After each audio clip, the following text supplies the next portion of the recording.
Olá, queridos, graça e paz. Vamos dar continuidade aos nossos estudos bíblicos com temas que são importantes para o bom convívio familiar, né? Como você já sabe, mês de maio é o mês no calendário presbiteriano da família, mês da família. E nós viemos aí numa trajetória de estudos e pregações que vão trazer informações importantes para que você possa ser um instrumento de edificação no seu lar. Hoje nós vamos falar sobre uma família que é movida pelo mau exemplo. Mau testemunho dentro de casa, né? Mau testemunho entre familiares. Que males ele pode causar? Quais são as consequências do mau testemunho na vida dos pais, dos filhos, dos netos, para quem já tem, né? E até mesmo na vida das pessoas de fora, né? Às vezes as pessoas de fora olham para a gente e observam para ver se vale a pena ser cristãos ou não, com base no testemunho que nós damos. Então isso é uma coisa importante, a postura da tua família, como ela é vista, né? Diante dos outros, tem sim importância demais. Então vamos assim acompanhar o texto bíblico que se encontra no livro do Gênesis, primeiro livro da Bíblia, capítulo 9, versos 20 ao 29. Vamos falar de um texto onde Noé, depois de baixadas as águas do dilúvio, para você que conhece o texto bíblico, ele vai então celebrar de forma talvez inadequada, né? Vamos ao texto. Diz assim: Noé pronuncia bênção e maldição. Sendo Noé lavrador, passou a plantar uma vinha. Bebendo do vinho, embriagou-se e se pôs nu dentro da sua tenda. Cã, pai de Canaã, filho de Noé, vendo a nudez do pai, fê-lo saber fora a seus 2 irmãos. Então Sem e Jafé tomaram uma capa, puseram-na sobre os próprios ombros de ambos, e andando de costas, rostos desviados, cobriram a nudez do pai, sem que a vissem. Despertando Noé do seu vinho, soube o que lhe fizera o filho mais moço e disse: Maldito seja Canaã, servo dos servos a seus irmãos. E juntou: Bendito seja o Senhor, Deus de Sem, e Canaã lhe seja servo. Engrandeça Deus a Jafé, e habite ele nas tendas de Sem, e Canaã lhe seja servo. Noé, passado o dilúvio, viveu ainda 350 anos. Todos os dias de Noé foram 950 anos e morreu. Qual é o contexto aqui? Se você for olhar os capítulos anteriores, acontece que a partir do capítulo 6, né, meio que uma degradação generalizada da raça humana se deu a partir do pecado do homem, né?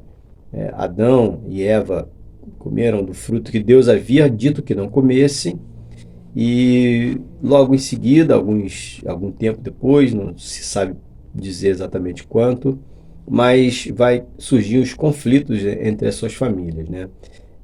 Seu filho Caim assassina seu irmão Abel, né? E se torna o primeiro homicídio. Ele é expulso do convívio dos seus pais, não pode mais viver em família. E o capítulo 6 do livro do Gênesis vai falar que o gênero humano estava muito corrompido, e ele fala uma coisa interessante: as filhas dos homens eram formosas, e os filhos de Deus se casaram com elas e tiveram filhos gigantes. Esses homens foram guerreiros, foram homens de muitos conflitos, né? Não eram pessoas muito agradáveis, né? E além de serem muito grandes.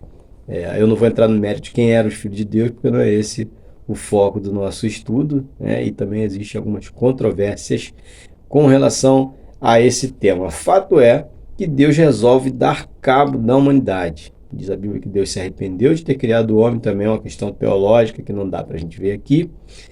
E Deus decide então dar fim ao homem que criou, e para isso ele manda com que Noé construa uma arca e coloque lá de animais limpos, né, que a Bíblia vai chamar de limpos, 7 casais de cada, e de animais impuros, um casal de cada, para dentro da arca, mas Noé, seus filhos, suas noras e seus netos. Você vai ver lá para frente que seu filho Canaã, seu filho Cã já tinha filhos, né? Então, seus netos que não foram contados, porque eram provavelmente crianças, também estavam na arca, e até que as águas do dilúvio subiram, né? Choveu por 40 dias, depois de 40 dias a chuva cessou, mas a terra estava totalmente inundada, cerca de 7,5 metros acima do topo das maiores montanhas que haviam naquela região.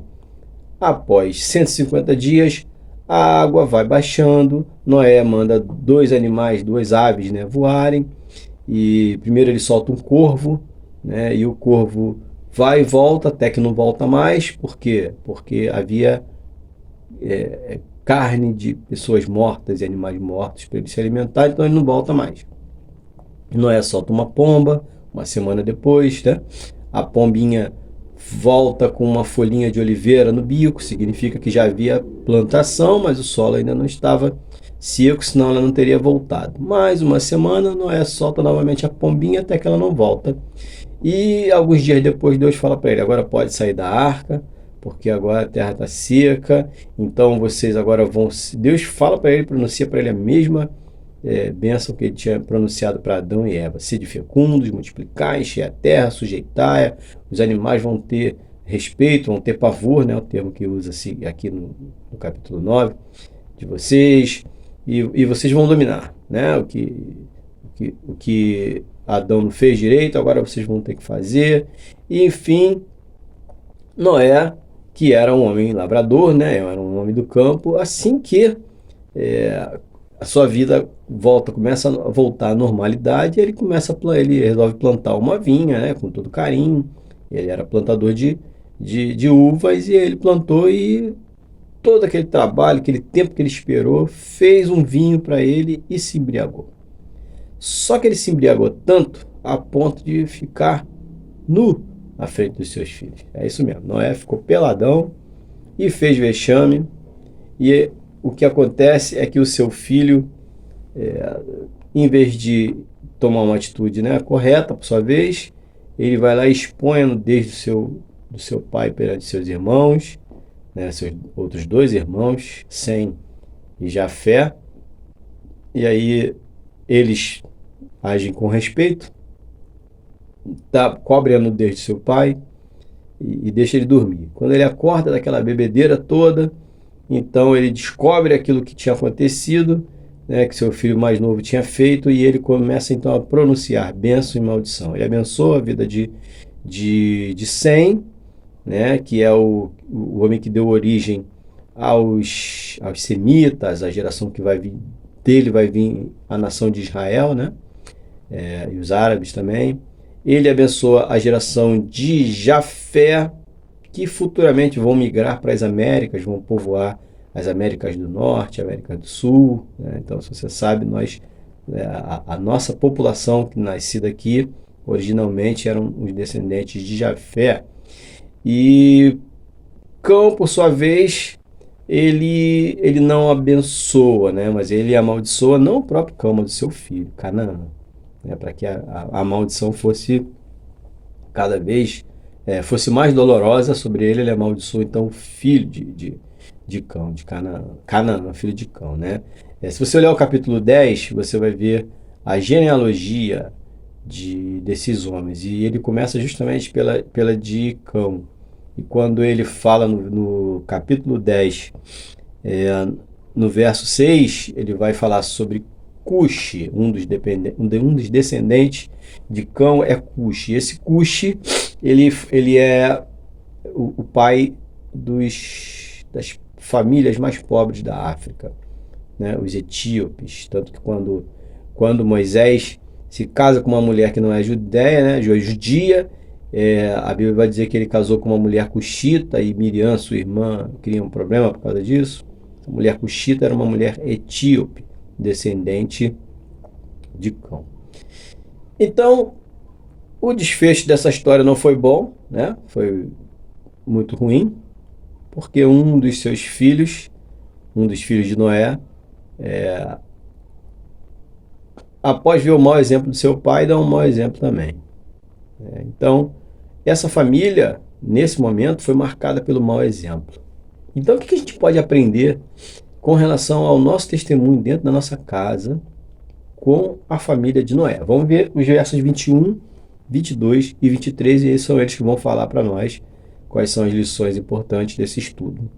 A começar pelo 21, que diz assim: bebendo vinho, embriagou-se e pôs-se nu dentro da sua tenda. Primeira lição: todo pai, quando eu falo pai, eu tô agora, a partir de agora, mesmo sendo o exemplo do pai, né, do gênero masculino, como a gente está falando para a família, então toda vez que eu falar pai, entenda, eu estou falando para os pais, tá? Pai e mãe, porque vai na realidade servir para os dois. Então vamos lá, todo pai, né, ou os pais devem se preocupar com a imagem que os seus filhos têm de si, né? Todo pai precisa saber se preocupar com aquilo que seu filho pensa a respeito dele. Toda mãe precisa se preocupar com aquilo que seu filho e sua filha pensam a respeito dela. Tem muito pai por aí que, sinceramente, quando morrer, não vai deixar saudade para os filhos. Tem muito pai, tem muita mãe por aí que, em vez de causar orgulho nos seus filhos, causam vergonha por causa do péssimo exemplo que são, por causa do péssimo testemunho que dão.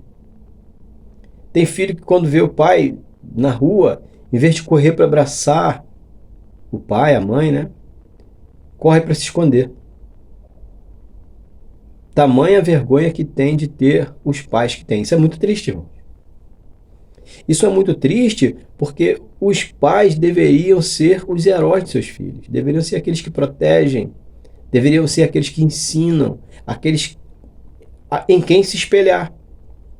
Mas há pais que são realmente motivo de vergonha, de verdadeira vergonha para os seus filhos. Às vezes por causa do testemunho, às vezes por causa da postura. Pai não é coleguinha do filho, pai é pai. Ele precisa ser amigo do filho, no sentido de ser confiável. Mas ele não é coleguinha da escola do filho. O filho não tem que falar com o pai da mesma forma que fala com o coleguinha. Senão perde-se a essência daquilo que é a paternidade. Pai precisa se dar o respeito. Antes de exigir que o filho respeite, ele precisa se dar o respeito. Porque tem muito pai que cobra dos filhos o respeito, mas ele mesmo não se respeita. E se você não se respeita, como é que seus filhos vão se respeitar?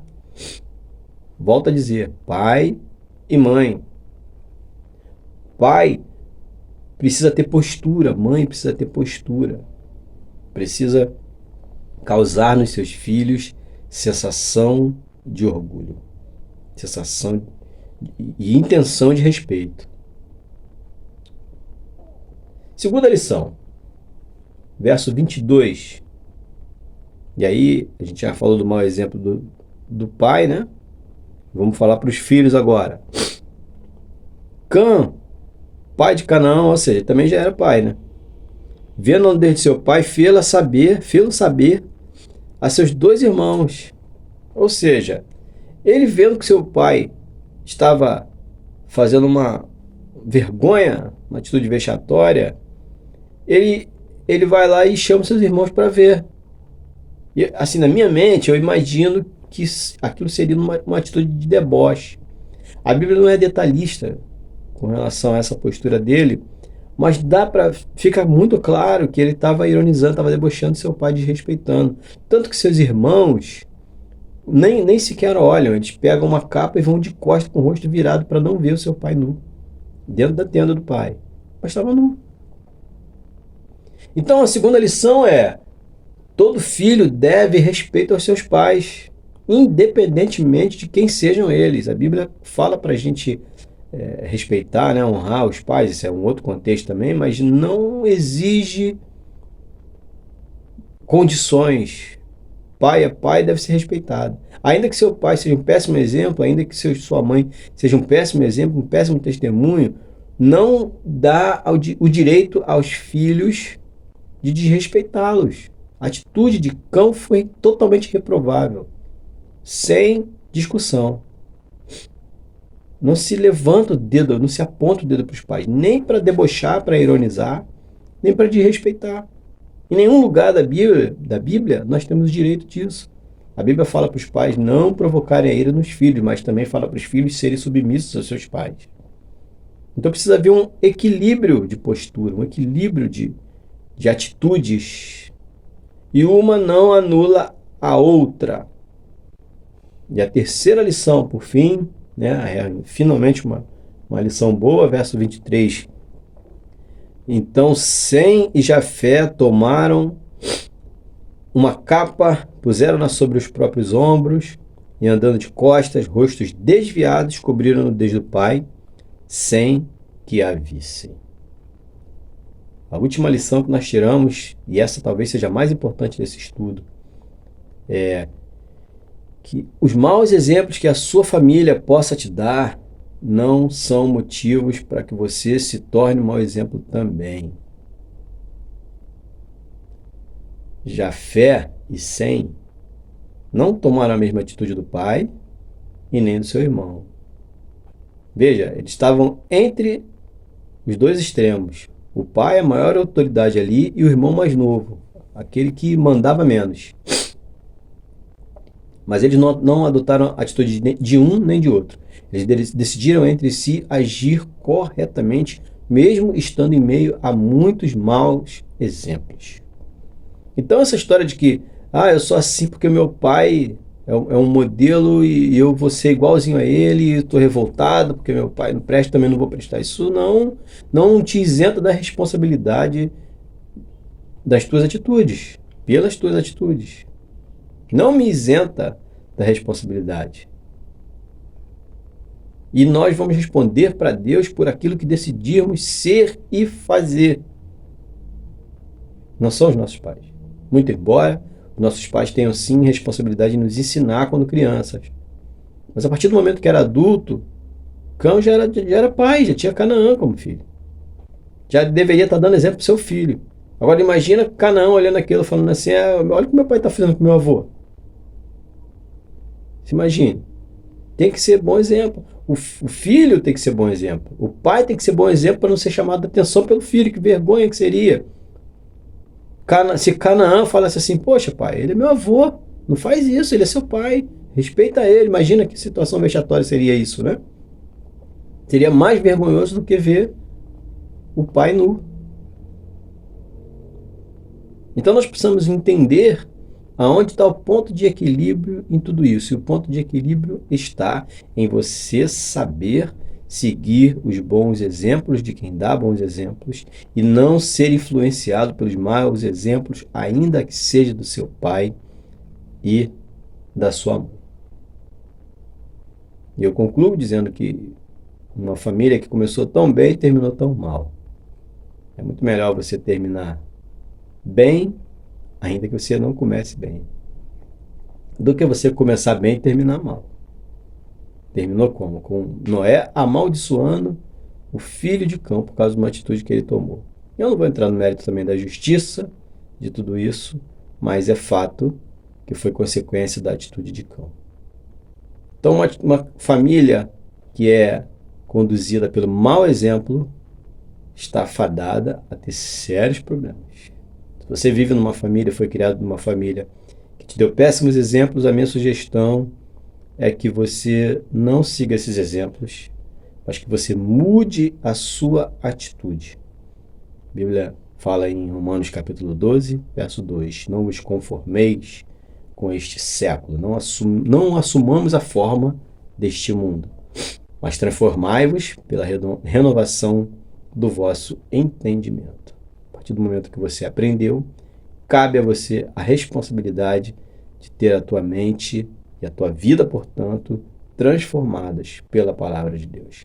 Que Deus assim nos abençoe, em nome de Jesus.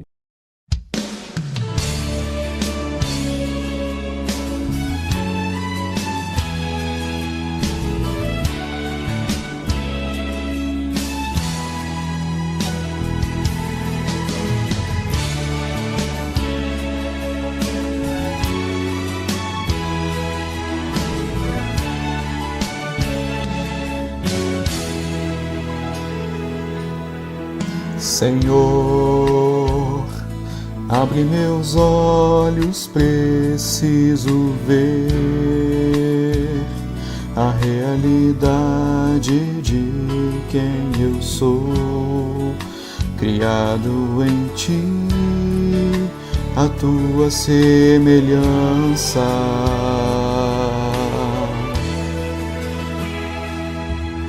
Senhor, o meu passado Teu sangue apagou, e uma nova vida me entregou. O Teu poder transforma meu ser de glória em glória. Eu nasci de novo, nasci de novo em Ti. Sou mais que vencedor.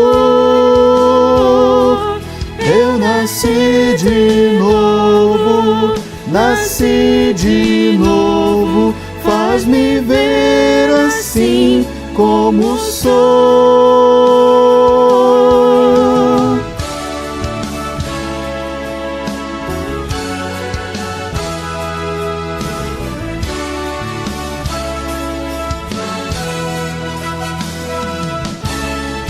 Senhor, abre os meus olhos, preciso ver a realidade de quem eu sou, criado em Ti, a Tua semelhança.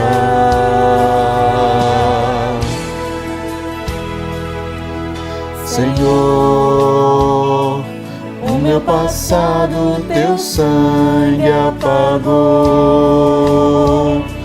uma nova vida me entregou.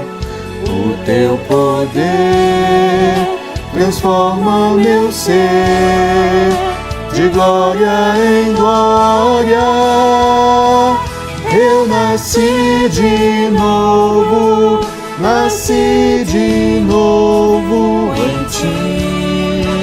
Sou mais que vencedor.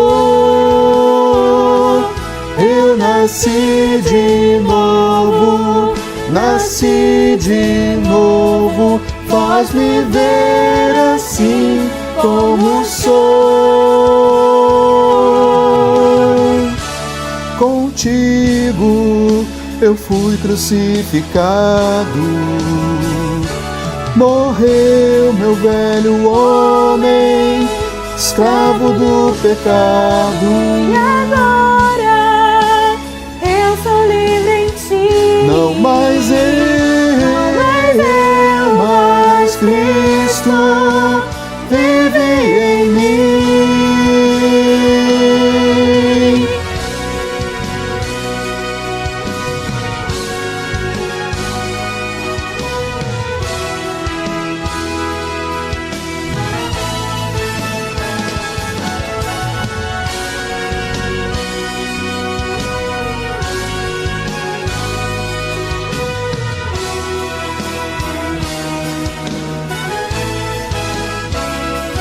Eu nasci de novo, nasci de novo em Ti. Sou mais que vencedor. Eu nasci de novo, nasci de novo. Faz-me ver assim como sou. Eu nasci de novo, nasci de novo em Ti. Sou mais que vencedor. Eu nasci de novo, nasci de novo. Faz-me ver assim como sou.